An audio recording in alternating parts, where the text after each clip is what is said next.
프로이드의 퍼스널리티 이론으로 본 자아에 대해서 말씀드리도록 하겠습니다. 우리가 잘 알듯이 이제 프로이드의 퍼스널리티는 이드, 에고, 그리고 슈퍼 에고로 이제 구성이 되죠. 그리고 그가 볼 때에 건강한 인격이라고 하는 것은 이 삼자가 잘 조화된 상태를 말하는 것이라고 하겠습니다. 이 프로이드는 그 이드, 에고, 슈퍼 에고를 다 그 근원을 근본적인 생명체의 목적인 생존과 번식을 위한 것이라고 보고 있습니다. 그래서 이드가 처음에 나타나고 그 이드로는 안 되는 부분을 에고가 또 커버를 해주고, 그리고 사회적으로는 슈퍼 에고, 이렇게 해서 3종 세트가 갖추어졌다, 이렇게 말하는 것 같습니다. 우선 첫 번째 이드에 대해서 뭐 간략하게 말씀드리자면, 이드라고 하는 것은 결국은 그 쾌락을 추구하고 고통을 주방하는 것이 목표죠. 근데 이 쾌락이라고 하는 것이 뭐 이렇게 그냥 단순한 쾌락이라기보다는 결핍을 이제 없애는 것이죠. 그래서 뭐 배고픔이라든지 추위라든지 그런 것들이 만들어내는 긴장을 해소하는 것, 그것이 고통의 주방인데, 이드는 이런 것들이 이제 목적이 되겠습니다. 그래서 이것을 위해서 그 반사적인 행동, 뭐 배설이라든지 뭐 울음이라든지 이런 반사적인 행동을 하고, 또 이제 그것이 잘 안 될 때는 그 영상 이미지를 만듭니다. 그래서 꿈이라든지 상상이라든지 이런 비현실적인 곳에서 그런 것을 충족시키기도 합니다. 그래서 이것은 순수한 내적인 세계고 주관적인 세계여서 현실감이 전혀 없습니다. 대신에 이런 그 욕망의 즉각적인 그 충족을 원하죠.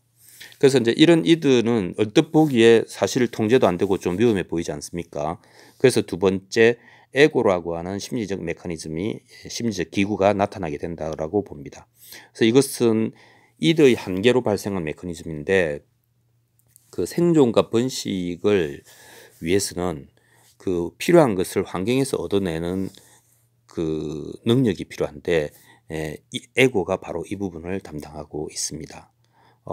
그래서 에고는 인격, 그 퍼스널리티의 CEO다, 집행자다, 이렇게 말하기도 하죠. 왜냐하면 그 에고의 가장 중요한 역할은 내적으로는 그 이드, 방금 말씀드린 이드와 나중에 말씀드린 그 슈퍼 에고를 조절하고 통제하는 역할을 해야 되고, 또 외적으로는 욕구 충족을 위해서 장기적인 욕구 충족을 위해서 외부 세계와 관계해야 하는 담당자가 에고라고 하겠습니다. 그래서 이 에고는 이런 일을 합니다. 첫 번째는 여건이 만들어질 때까지 이드의 배설을 연기한다. 이드는 즉각적인 욕구 충족을 원한다고 했지 않습니까? 그러나 배가 고프다고 해서 찐빵에 손을 잘못 대면 잡혀갈 수도 있으니까 여건이 만들어질 때까지 이드의 배설을 연기하는 게 하는 것이 하나고, 두 번째는 그 대신 이제 대안을 내놔야 되니까 그 이드의 욕망을 구현할 수 있는 행동을 계획하고, 또 그게 현실적인지 진단하고, 그런 그 시뮬레이션을 반복합니다. 그리고 세 번째로 이 과정에서 인지가 매우 발달하게 되죠.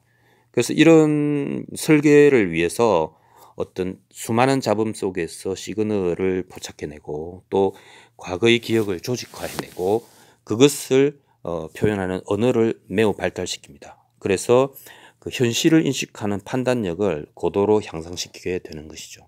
그래서 이런 이유로 해서 에고는 이드와 현실 세계 간의 중간자 역할, 가이드 역할을 한다, 이렇게 이야기할 수 있겠습니다.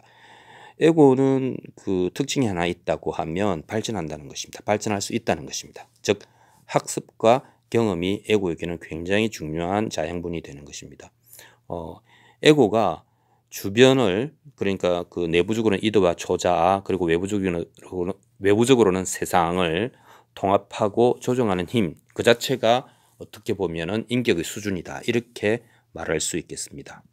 이제 세 번째는 이제 슈퍼 에고인데, 우리는 잘 아는 것처럼 뭐 슈퍼 에고는 도덕성 뭐 이런 것과 관련된 것이죠. 슈퍼 에고는 도덕적이고 평가적 기능을 하는 메커니즘인데, 이드가 쾌락을 목적으로 하고 에고가 어떤 성취를 목적으로 한다고 하면, 슈퍼 에고는 완전함, 완성을 추구하는 메커니즘이다, 이렇게 이야기할 수 있겠습니다. 선과 악의 판단이 이제 내면화된 것을 슈퍼에고라고 하는데요. 그러면 이것은 어디에서 왔을까? 당연히 어린 시절의 부모로부터 온 것이죠. 그래서 부모는 어떤 행동에 대해서는 칭찬하고 어떤 행동에 대해서는 처벌함으로써 이 칭찬과 처벌로 어린 아이의 그 도덕성을 구조화하는데 그것이 내면화된 것이 슈퍼에고다 이렇게 이야기할 수 있겠습니다. 이 칭찬과 처벌이라고 하는 것은 다른 말로 표현하면 사랑과 사랑의 회수, 사랑을 초래한다는 것이죠. 이 두 가지로 이제 이야기할 수 있는데 이것도 이제 이드의 연장선상에서 말해보자면 아이는 생존을 부모님에게 의존해야 되지 않습니까? 그러면 생존을 의존하기 위해서는 사랑을 받아야 되니까 사랑을 초래하겠다, 사랑을 회수하겠다라고 하는 위협 자체가 아이에게는 굉장히 중요한 문제가 되기 때문에 자기도 모르게 부모가 유도하는 대로 칭찬과 처벌로 구조화된 내면을 가지게 된다. 이렇게 이야기하겠습니다.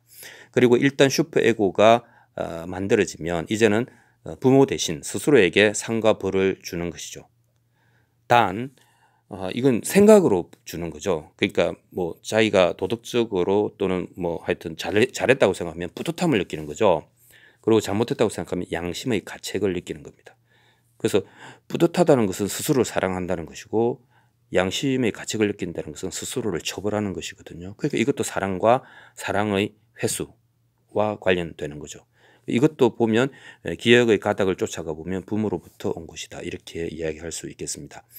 그렇다면은 초자의 목적은 뭘까요? 이것은 당연히 우리가 아는 것처럼 이 개인에게 초자의 굴레를 씌워서 사회의 안전을 확보하는 것이 되겠습니다. 그래서 인간은 생물체였다가 그 다음에 사고하는 존재였다가 이제는 사회의 일원 아닙니까? 그래서 이렇게 이드, 에고, 슈퍼에고 순으로 마음의 메커니즘이 발달했다. 이렇게 보겠습니다. 종합하면 이드는 생물학적 산물, 에고는 이성적 산물, 슈퍼에고는 사회화의 산물이다. 그것을 종합해 보면 결국 마음이라고 하는 것도 진화의 산물이다. 이렇게 이야기할 수 있겠습니다. 물론 이 이드와 에고와 슈퍼에고 서로 간의 경계는 불분명합니다. 그리고 당연히 그런 해부학적 기관이 있는 것도 아닙니다. 하지만 이런 어떤 정신적 성향, 마음의 그 지도는 있을 수 있고 유일하게 현실 세계와 교섭하고 또 이드와 슈퍼에고는 둘 다 현실감이 없으니까 이 현실감을 가지고 양자를 조율할 수 있는 위치에 있는 에고의 건전성이 매우 중요하다. 다시 한번 강조드립니다. 건전하다는 것은 헬시하다는 거고 헬시하다는 것이지 스트롱하다는 것은 아닙니다. 그래서 전체를 빠짐없이 아우를 수 있는 에고, 이것이 건전한 인격의 초석이라고 하겠습니다. 감사합니다.